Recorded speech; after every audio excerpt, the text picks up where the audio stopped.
Hello and welcome to Reporters here on Fast Fan Cat, the programme which showcases some of the best stories from our own correspondents around the world.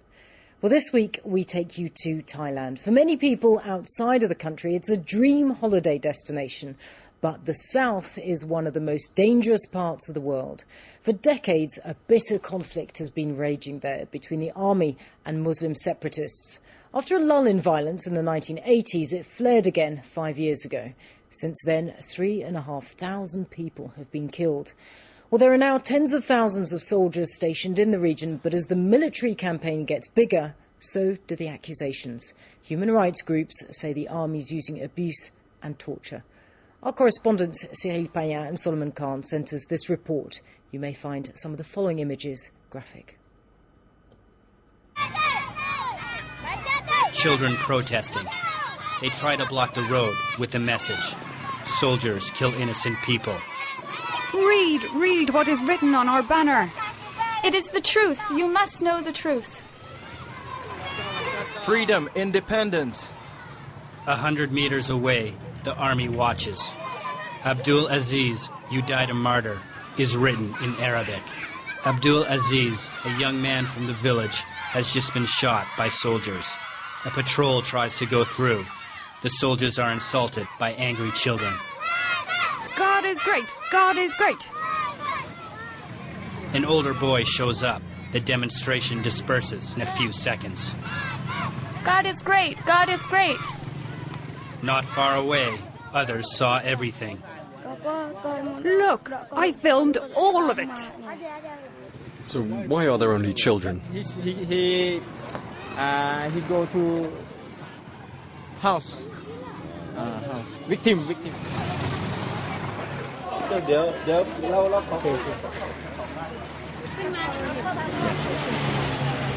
This is the victim's house. Stop. I'm not quite sure we can go ahead. I forbid you to come in. Go away. Turn back. Go away. Quickly, the men surround us. They believe we are from the government. Calm down. Don't be afraid. It's French TV. We're here to help you. We are with Muslim lawyers. They want to persuade the family to take legal action. God's law will never make Abdulaziz come back. We all know that. But with the help of man's law, we will be able at least to give him justice. We will be able to avenge his death. This we must do all together. Young Abdul Aziz is the latest victim in a conflict that has taken over 3,600 lives in the past 5 years. 5 years of blood and anger, which more and more alienates Thailand's deep south. Indeed, the wounds are deep.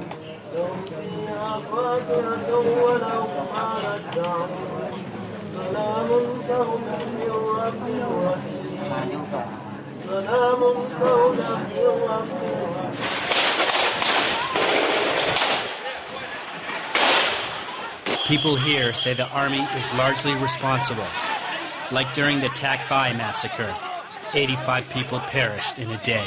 All young Muslims, and nobody here forgot those images.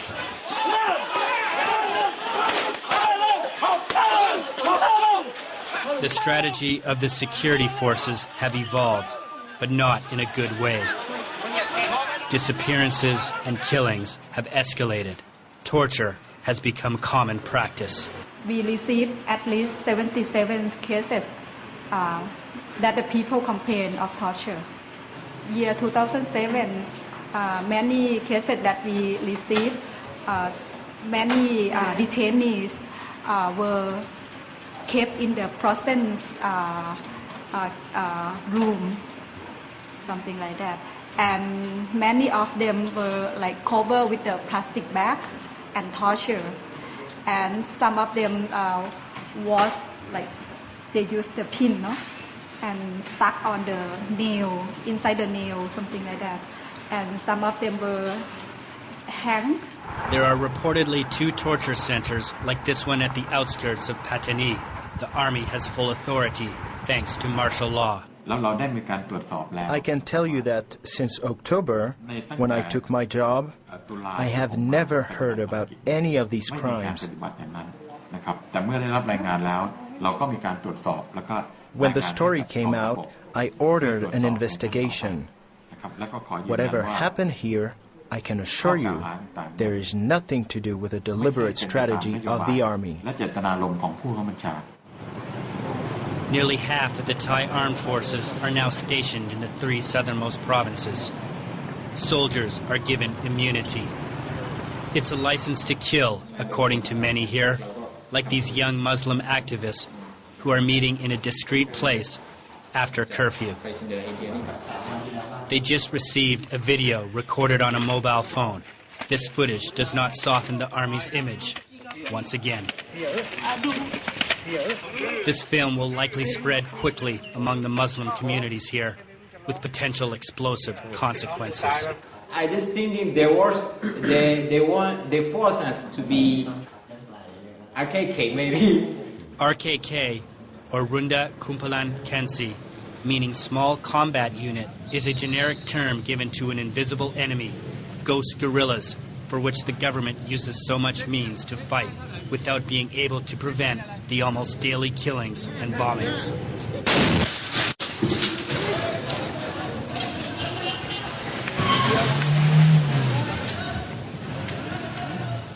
Who is responsible for the spiraling of violence that has transformed the region into one of the most dangerous in the world? Is it Islamic rebels? Is it about vendettas? Or is it the work of death squads sent here to spread chaos? Perhaps a combination of all three. Nobody knows or talks. The population is caught in between. Most of the victims are civilians. In this remote Islamic school, a young 20-year-old female student has just been buried. I know exactly the reason why the paramilitary soldiers shot my daughter. She was the only one in the train wearing a hijab, the Islamic scarf. They killed her because she was a good Muslim. We will probably never know why the young student was killed in the train. There was no investigation. But her father is now certain of one thing, that there is no justice for the Muslims of Thailand.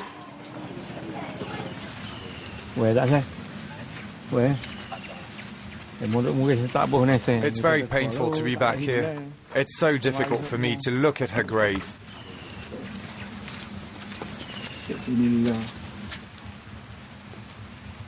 As a father who just lost his daughter, it would be legitimate to ask for answers and compensation from the government. But me, I've lost everything. I only wanted one thing, for my daughter to become a nurse. It was her dream. There are many here who want more equality and justice, but the more we ask, the more we are repressed.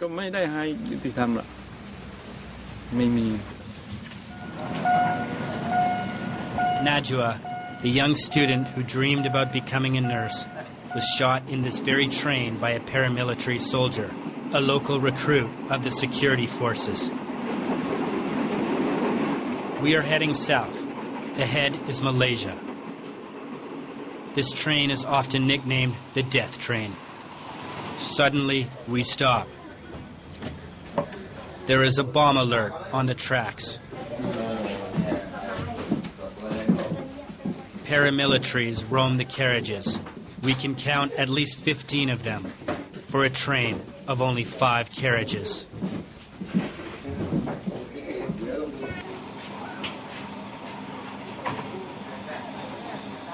False alert. The train starts again, escorted by soldiers on the right and left.